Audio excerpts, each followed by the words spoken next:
Ben ritrovati amici! Capita ogni tanto che il mio studio sia infestato da obiettivi. È il caso di questo momento. Ho degli obiettivi anche abbastanza vari, a partire dal 70-180-2.8 Tamron, il 35-150-2.8 della Tamron, ma anche il 135 Canon, l'85 1.4 Sigma Art. Insomma, sono obiettivi che forse nascono per cose un pochettino più varie, ma hanno come filo conduttore tutti quanti che cosa? Il tema del ritratto. E allora, visto che avevo anche l'85 1.4 G Master Sony e l'85 1.8, ho deciso di fare questa comparativa per scoprire quali sono le caratteristiche, le peculiarità, i pregi e i difetti dell'uno o dell'altro, per capire se uno zoom superluminoso può competere con la qualità ottica di una lente fissa. E non l'ho fatto in sala posa con le luci, i riflettori, i fondali, dove più o meno tutti rendono bene, ma in luce diurna, con la luce continua della fine della giornata. E siccome è venuta a trovarmi una mia cara amica che è una musicista, ma è anche una bella ragazza, e così, come ti dicevo, ho un sacco di obiettivi da provare, un 85 1.4 della Sony, ma anche il Sigma 85 1.4, l'1.8, mi servirebbe una modellina. Che ne dici? Sì, bene! Sì, ma a proposito, quella Leica M6 che hai in mano è forse mia? Sì, è tua. E allora me la riprendo. Dai, andiamo a fare 2 o 3 scatti, vai!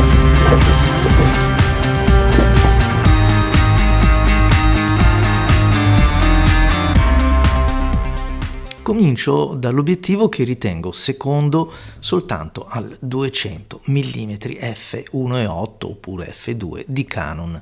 È solo che quello pesa un sacco.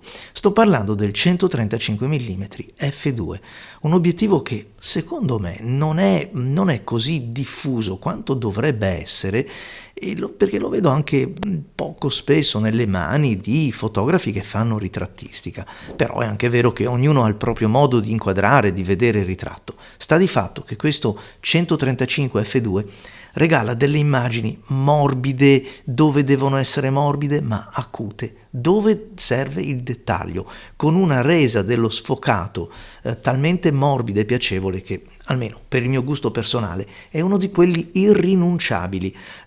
Posso mettere in risalto gli occhi, posso fotografare in uno sfondo anche se questo sfondo non è un granché, perché il circolo di confusione che si determina alle spalle del soggetto resterà sempre piacevole. E poi non dimentichiamo ancora una volta il gusto personale riguarda la distanza di lavoro dal soggetto, per me ideale con questo obiettivo. Faccio entrare in scena l'85 mm Sigma, l'1.4 Art. Questo è un obiettivo che non mi dispiace affatto fra gli 85. Di sicuro mi piace più di altri 85 1.4, anche blasonati, Canon, per intenderci, perché riesce a coniugare quei 2 aspetti del ritratto. Innanzitutto è più grintoso, la tinta è più decisa, addirittura quando non si fa ritratto è un ottimo obiettivo per riprendere il paesaggio, perché a dispetto del fatto che sia un f1.4 conserva una gran quantità di dettaglio, un bel contrasto complessivo, cosa che altri obiettivi a f1.4 non possiedono.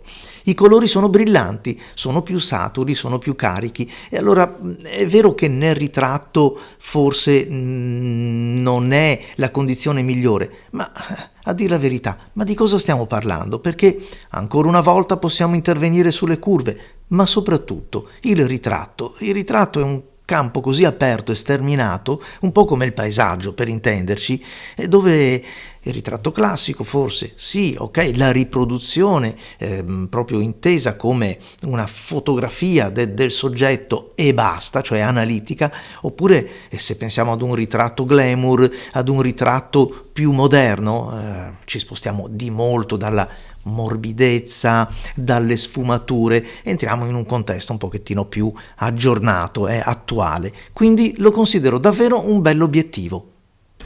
Questa volta analizziamo l'85 mm f1.8 di Sony. tutti gli scatti sono stati eseguiti, pensate un po', su una bella performante Sony A7R4, mentre invece ho usato la Canon R6 per gli obiettivi Sigma Art e ovviamente Canon.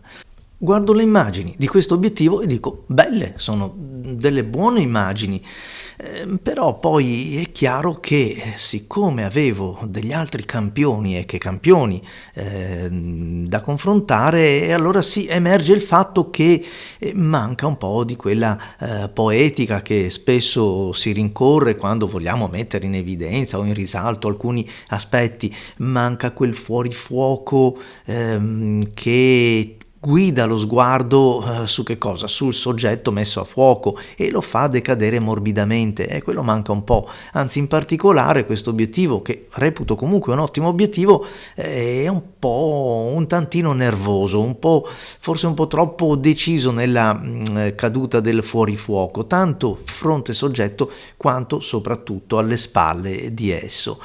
I colori sono brillanti, sono belli, non sono squillanti, ecco, forse in alcuni ambiti dove abbiamo soprattutto l'abbigliamento e non solo il viso del soggetto, perché poi il ritratto significa davvero tantissime cose, e forse un pochettino di spinta in più in post-produzione la si può dare, non certo sul dettaglio che è al di sopra di ogni sospetto. Sì, un buon obiettivo, molto buono, e certo, quando lo mettiamo a confronto, per esempio, con il fratellone, l'85 1.4, allora certamente la pasta diversa si vede.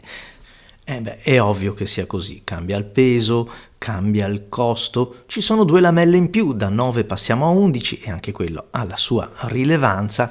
Sta di fatto che le immagini diventano più belle, diventano più leggere e inquadrano quello che è giusto mettere in risalto, e il fuorifuoco alle spalle è gradevole, ci può stare qualsiasi cosa, anche se stiamo parlando di un obiettivo che forse non è il migliore in questo senso, andando ad indagare soltanto questo aspetto, ma stiamo parlando senza dubbio di un'eccellenza nel ritratto, ed è giusto che sia così. Un obiettivo che, tra l'altro, io non utilizzo soltanto nel ritratto, perché ogni volta che ci troviamo con degli obiettivi con un'apertura generosa come questo, vanno impiegati in ogni frangente dove è la luce a dettare l'atmosfera.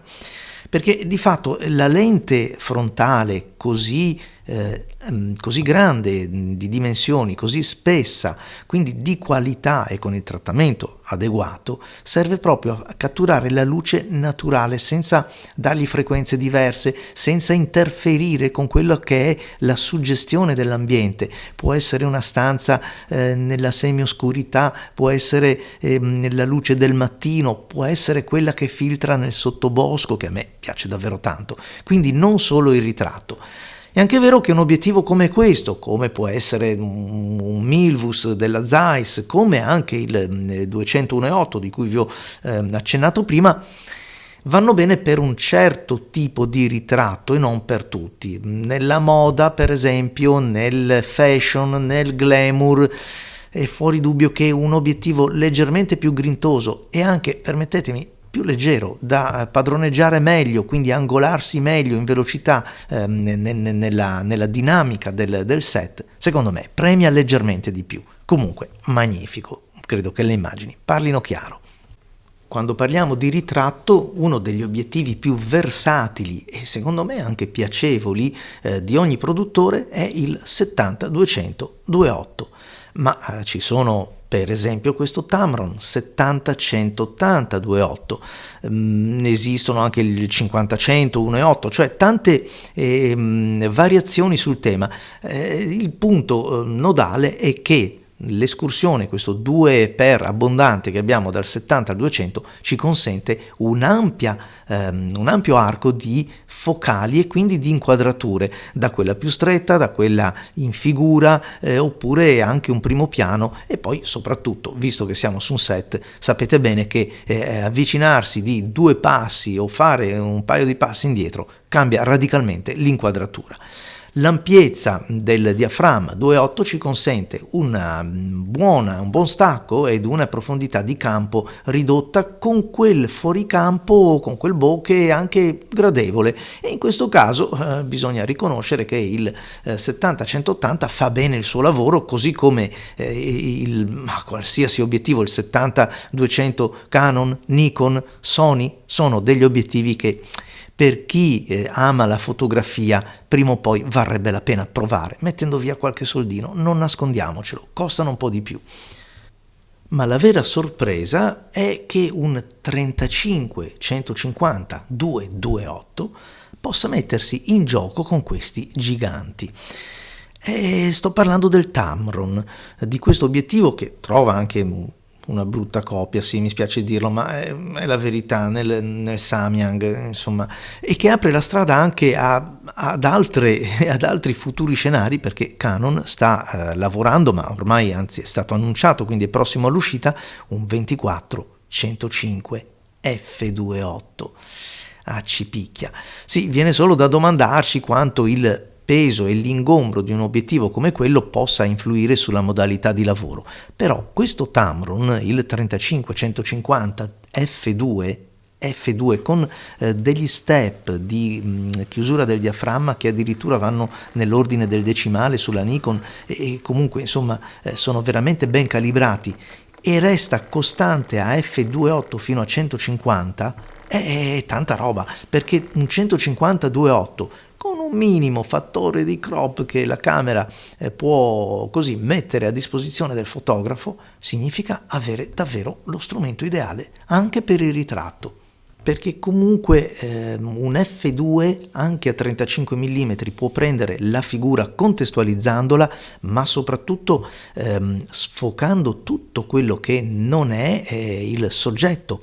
E questo premia molto la creatività, ad esempio, vale per i 50 mm ma anche per l'80, ma un 150 ci consente anche dei primi piani, e vi devo dire molto piacevoli. È un obiettivo che va considerato senza dubbio per la cerimonia, per gli eventi, per il matrimonio soprattutto, sebbene gli manchi quella piccola parte di sotto, un 28, un 24 mm per completare la bontà di questo obiettivo.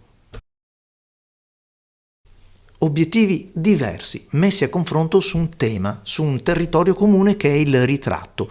Obiettivi che variano anche per lunghezza focale, e come probabilmente avrete osservato, i più corti non si giovano della stabilizzazione, perché non la ritengo indispensabile nel ritratto, tanto più in studio, quando poi tra flash o insomma luce che comandiamo noi, insomma si riesce ampiamente a stare con dei tempi di scatto oltre la soglia del pericolo.